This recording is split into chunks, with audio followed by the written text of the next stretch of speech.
Welcome to Voice Notes from a Slow Life. I'm Emily and I'm glad you're here. These are real-time reflections on slowing down, mothering gently, and choosing a more intentional life. Let's begin. So today I wanted to talk about mothers asking for what we need, for what you need, and the difficulties that we have with this. And I want to tie it back to an experience I had this week. So on Monday, I was lucky enough to attend the Business Sisters Conference in my local area. And it was a full day conference with amazing speakers that are all women in business who are making changes in the world. It was truly inspiring. And one of the speakers really had me thinking. So her name is Vicky Saunders, and she spoke about radical generosity. And she is someone who has been working as an entrepreneur for most of her life in different ventures. And now she supports other entrepreneurial women on their journey. And during her speech, or her talker session, her and the hosts were talking about ask and give. And so one thing that she's really focuses on is this idea that we need to ask more for the things that we need. She was mentioning how, she has been in business for a very long time. She has many, many connections, and she loves supporting others with their needs and connecting them with other people. And yet not a lot of people ask her. She spoke about the fear that we have about asking for what we need. And in the room, she even said, who here is willing to help someone? And all of our hands went up because we love helping. It's very much I think a woman's trait is very much wanting to help each other. And so we all put our hands up. And then she asked, who here asks for help? And I think only one or two people put their hand up. And that is very telling. It's like we all want to help, and yet we don't want to ask for help. And there's often this idea that we might be a burden to the other person. We might be bugging them. They might not have time for us. And yet we know that when someone comes to us for help and for support, we absolutely adore it. We love helping that other person. I know I love helping people. And we did an activity in the room where we had a few individuals stand up and make an ask for something that they needed. And then if you were in the room and you were able to support, you could offer that support. And so there were some asks where you would think it was really big, like one of my my friends and who's in business, she does translation, and her dream is to one day translate a DreamWorks film from English to French. And she said this ask during the big conference. And in my mind, I'm like, who on earth can help her with that? Like, I don't even know anybody who would be able to do that. And the speaker actually said, yeah, I have contacts in animation for DreamWorks, so message me and I will get you in touch.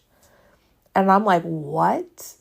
You can just ask? You can just ask someone for that? Like, that's wild to me. I think a lot of times we either don't want to ask because we don't want to be a burden, like I said, but also because we probably don't think people can help us. Because if we don't have the resources, it's hard to believe that other people who are living maybe a similar life to us or in a similar location would have those resources. But we do. There was somebody who was saying that they wanted help for train the trainer on a specific thing, and there was somebody in the room who was able to help with that. Another person said that they were going to start YouTube, and they just needed some support in figuring out, a strategy and how to do it. And they asked, are there any YouTubers in the room? And I'm like, I guess I'm a YouTuber because I have a YouTube channel, right? So I put my hand up because I do have a YouTube channel. I know how it works. I've done training on it. And I would love to support somebody else who is trying to create YouTube content. And so when I spoke to that individual afterwards, it was so cool because she is really trying to bring knowledge about African cultures and food to the everyday person, to me, and we were already talking about how she could do this through YouTube and through collaborations, like filming at different locations. So it was just like so cool. And there was another presentation. It was a breakout room later in the afternoon, and it was about building your marketing through connection. So it's like connection marketing. And so when we think about marketing, we often think about, Instagram and YouTube or paid ads and all that. And this speaker really spoke about connection marketing as like building connections with other people, and how powerful that can be, like with people who are maybe in business. Like one thing that I do is I'm a therapist for moms, but I also am in contact with other therapists for moms because if I have too many clients, or I am not able to see a certain client because maybe, I'm not the right fit, or I know them personally, so I can't do that, I can then refer them to those other therapists who see moms. But also it could be like just in your circle of people. I've received clients just by virtue of friends of friends recommending me to people. So that's connection marketing. And in that meeting too, we spoke again about creating connections by not just offering help, but asking for help. And in that meeting, I was brave enough. Well, I'm brave enough. I like speaking up, but I was trying to find the perfect time. And so I said, hey, I am all about slow motherhood. I spoke about what slow motherhood is. And I said, I want to connect and create a network of like-minded individuals who think that, hustle culture is counterintuitive to mothering in a way that aligns with us and our needs, and that I want to, create the slow motherhood revolution. And I wanted to see, who was on board with that. And during the session, I had a lot of people have good reactions to that and comments. And following the session, I actually had about 5 different people come up to me to talk about it, to discuss supporting me in creating marketing around this, supporting me by maybe being on my podcast, or also, offering me the opportunity to speak at events. And so that was so cool, because I always feel sometimes a bit alone. Like for right now, for instance, I am sitting alone in my office speaking into this microphone, and it can feel lonely being in business, being a mother, being a woman. And it can feel isolating, and we can self-isolate. And it just shows me like if I have to ask more. and that's one thing that even my supervisor for therapy, she's also like helps me with all things marketing for my therapy business. I was like, oh, there's like a little, like it's known like through Ontario, there's a little bit of a lag in clients seeking therapy right now. And she said, well, how often are you telling people that you have availability and that you are seeking to fill your caseload? And I went, well, she's like, well, you have to ask. And that, it feels so gross. It feels so bad to me. And I was thinking, like, why don't we ask for what we need? Why don't we ask for help? Why don't we ask for sales, because I'm talking about therapy, but also in terms of my mentorship program for slow motherhood. I created a slow motherhood journal pack, and I had somebody ask, how many times have I sold it? I'm like, well, I sold a couple, but like, I only mentioned it once. And they're like, you only mentioned it a couple times and you're not going to sell it. I'm like, yeah, but it's like, it's weird. And I think something that I've noticed is women don't like to ask. And that can't be genetics, obviously. That means it's something that's learned. It's a learned behavior to not ask for what we want, what we need, what we deserve. I see it all the time with my therapy clients. A lot of discussions we have is like, I wish my partner would just know to clean the kitchen. I wish my partner would just know to give me time to myself. I wish, you want it to come from them, which I totally understand. But at the same time, It's not just because we want to come from them, it's because we feel we have difficulty asking. And it makes sense because for so long, we're not told don't ask for things you need. Obviously, it's not something that was said straight out. Maybe it was to you. But it's in the subtleties. We are meant to just kind of do it all, figure it out. And like to ask or to venture further is not something that is encouraged.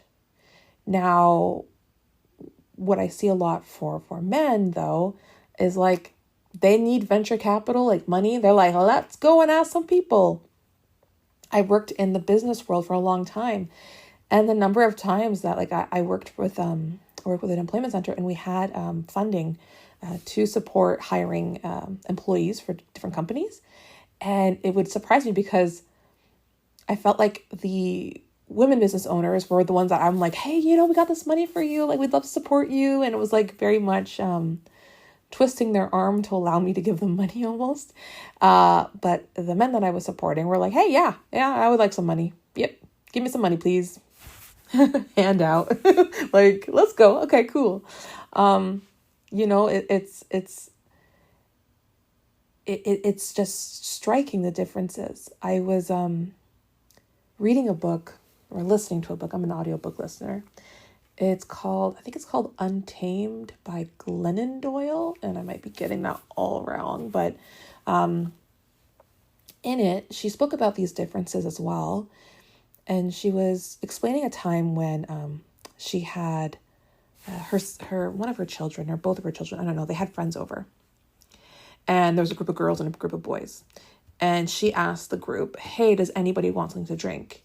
And all the boys, the teenage boys, were like, yeah, I'll have a Coke, I'll have a water. Yeah, I'd love some snacks or whatever. And then all the girls, though, they stayed quiet and they stared at each other, waiting to see who was going to say something first, who was going to ask first. And that I've seen so many times where I'm like, sometimes I will just give my friends water, even if they say they don't want water. I'll just like put it out because like sometimes I find like we'll almost deprive ourselves of going to the bathroom, of getting water, to not impose, right? To not be difficult. And so when you grow up in a world that has taught you to not impose, not be difficult, and this is not me saying that those are what you're doing, it's just how we view it, right? But when you grow up in a world like that, of course, then you don't ask. And so that's why, statistically, you'll see more men asking for promotions than women, or even asking, like, even if like we're both asking, we'll ask for less. So let's say we're getting a new job and we're like, oh, how much do you want? We're like, oh, what's the salary range? I'm trying to think. And we'll ask for statistically lower than what a male counterpart would ask for. And that sometimes we're like, what do we say? It's like, live with the confidence of an average white man. Sorry, my alarm went off and it cut the recording. But yes, so we say often like live with the confidence of an average white man, but I think it's further than confidence. I really think it's a deeper thing because it's more than confidence, and everything is more than confidence. I think when I first started being a therapist, I had clients come to see me, men and women, who said that they wish that they had more confidence. And that just kind of like, oh my God, how do you help someone have confidence? And when you get down to like, what does confidence represent for them? And it's really, being able to, speak up during conversations, being able to ask for what you need, being able to respect your needs, not being as, shy or timid when interacting with others. Sorry, my chair is squeaky. But it's all those things. And, but that it just shows me like, is it really that men are more confident? Which maybe they are. I mean, they walk through life with a lot less boundaries in their way. Obviously, I'm talking about like straight white males. There's also, different intersectionalities that come into play if you're, part of the LGBTQ plus community or you're a person of color. But let's say like a straight white male. Yes, we walk through the world in a different way. And one reason why I work with moms is that we walk through the world in a different way. We have been socialized in a specific way as women and then as mothers, and we don't ask. And we really should. And that is some of the big work that I do with my clients, is to stop self-sacrificing. Because by not asking, you are usually just being of service to somebody else, and you're not actually receiving anything for yourself. So it's, stop self-sacrificing and recognize your own needs and ask for what you need without trying to over-explain. Just ask for what you need and be prepared to receive it. Oftentimes I find that we have a difficulty even receiving, whether or not we've asked, we have a difficulty over receiving a help or support or compliment. We push it away. And so you need to be able to ask and you need to be able to receive. And don't limit yourself in your asks. Obviously when I talk about moms and our needs, it could be as simple as, hey, I want to sleep in on Saturday. Is that can we make that happen? Let's do it. Let's make it happen. That can be a smaller ask, but just to go to show, there is no, ask that is too big. So, that person I spoke about who, spoke about wanting to translate a DreamWorks film. I was like, how's that going to happen? I can't even imagine. I can't even fathom it. It's so far removed from my reality. But people make things happen all the time. I'm sure I'm living a life that past me would have been like, how on earth did you get to this point, Emily? How? And that's just with me recognizing my needs, expressing them, and moving forward with life and accepting what comes towards me.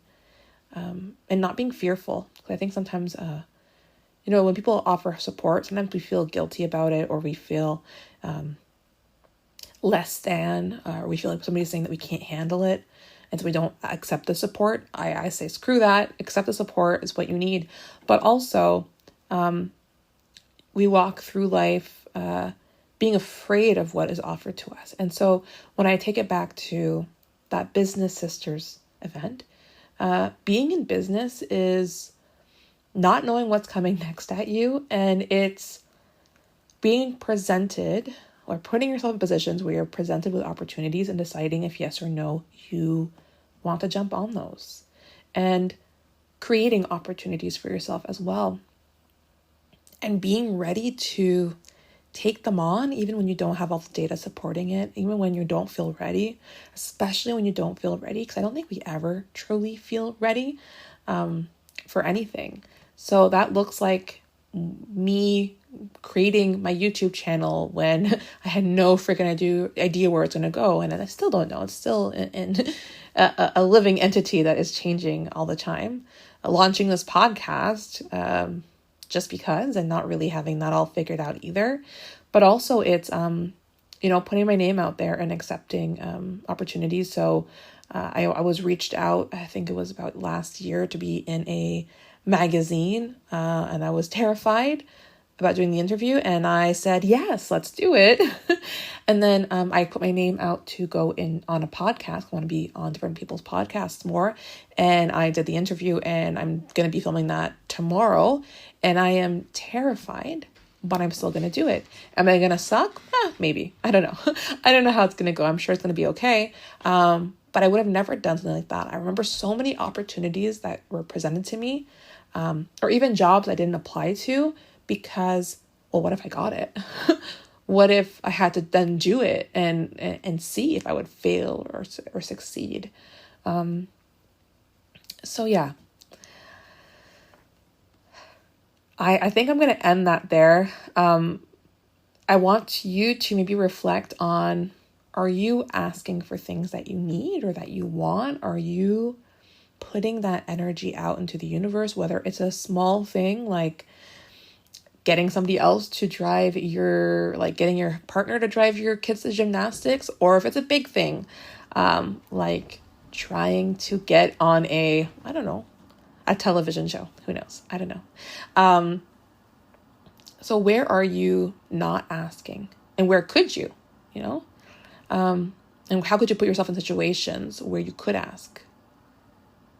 because you never know what can come from that.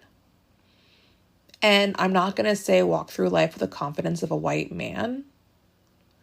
I'm going to say walk through life with the confidence of a mother who's had children and survived so much to come out on the other side and still be present for your family, your friends, your kids. God, that's pretty awesome. I think you're pretty cool. Like, you did all that. You can do anything. You can do anything, honestly. So you got this. Write to me about, like, if you have asks for me, do it. Like, if ever, and I don't, in my mind, nobody really knows who I am. Nobody really watches my video, or it's probably just my close friends and family. But maybe there's somebody out there who's like, I'd love to talk to Emily. I'd love to pick her brain. I'd love to ask her about, I don't know, something. Maybe you'd even love to be on a podcast episode and talk to me that way. Like, I don't know. Is that something that you'd like? Come and ask me. Like, just do it. Like, I love talking to people. I love connecting with people. I love supporting people. If you want to talk to me, just do it. I promise I don't bite. I just love talking to people. So yeah. But again, anybody. And then what's the worst that can happen? They don't respond to you? Okay. That's okay. You move on. Doesn't say anything about you. Just says something about their life. They're too busy, maybe. I don't know. Anyway, ask for what you need, and in return, give when others ask, right? So I think that really ties into be a villager. And, being a villager is you have to be a bit of both, right? A village is composed of people who are supporting each other. So let's support each other. Okay, let's wrap this up. So thank you for listening. In this episode, Thanks for listening. If this episode spoke to you, it would mean so much to me if you follow, leave a review, and share it with someone who might need it. Until next time, keep living your authentic life. Bye.